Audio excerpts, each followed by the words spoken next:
ഏതെങ്കിലും ഒരു പ്രദേശത്തിന്റെ വികസനമല്ല. എല്ലാ പ്രദേശവും വികസനത്തിന്റെ സ്പർശമേൽക്കണം.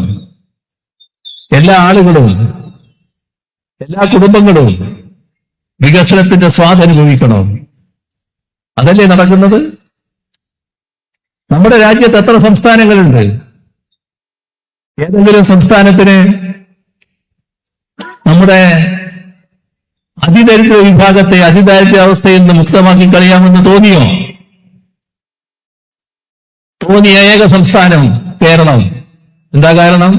LDF ആണ് ഇവിടെ ഭരിക്കുന്നത് എന്നുള്ളൂ. LDF മാത്രമേ അത് തോന്നൂ. ജനങ്ങളോടുള്ള പ്രതിബദ്ധത, പാവപ്പെട്ടവരോടുള്ള പ്രതിബദ്ധത. 64,006 കുടുംബം ഒന്നിച്ച് കേൾക്കുമ്പോൾ വലിയ നമ്പറാണ്. ഓരോ കുടുംബത്തെയാണ് എടുത്തത്. ആ ഓരോ കുടുംബത്തിനുമുള്ള പ്രശ്നങ്ങൾ എന്താണ്? അവരുടെ ക്ലേശഘടകങ്ങൾ എന്താണ്? എങ്ങനെയാണ് അവ പരിഹരിക്കാനാവുക? എങ്ങനെയാണ് അവരെ അതിദാരിദ്ര്യ മുക്തരാക്കുക? അതല്ലേ നടന്നത്? 64,006 കുടുംബവും അതിദാരിദ്ര്യമുക്തമായപ്പോഴാണ് കഴിഞ്ഞ നവംബർ 1 കേരളം അതിദാരിദ്ര്യമുക്തമായിരിക്കുന്നു എന്ന് പ്രഖ്യാപിച്ചത്. ലോകം സ്തംഭിച്ചു, രാജ്യം ആശ്ചര്യപ്പെട്ടു.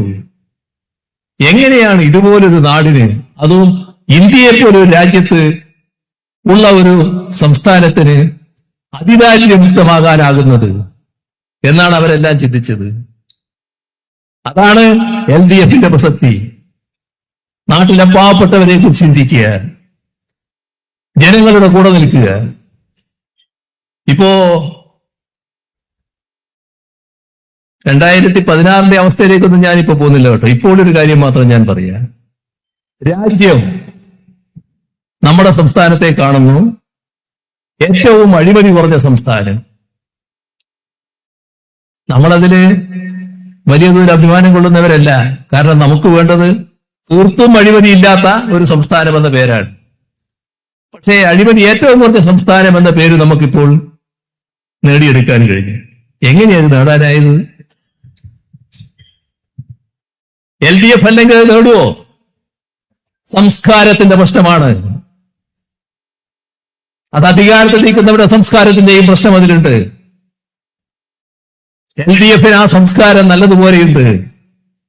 ഇങ്ങ് പോരട്ടെ എന്നല്ല, അങ്ങോട്ട് എന്തൊക്കെ ചെയ്യാൻ കഴിയും എന്നതാണ് ചിന്ത. അതാണ് പ്രശ്നം.